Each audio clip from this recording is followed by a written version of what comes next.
Bagaimana jika lautan tidak mau melepaskanmu? Ayo kita bahas tentang The Flying Dutchman.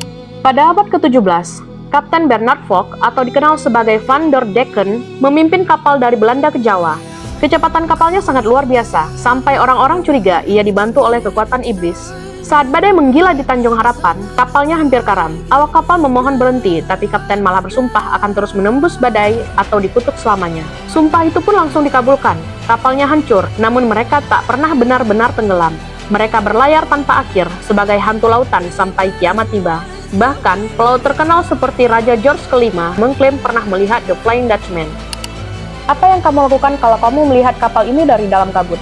Jawab di kolom komentar dan jangan lupa follow aku untuk cerita seru lainnya.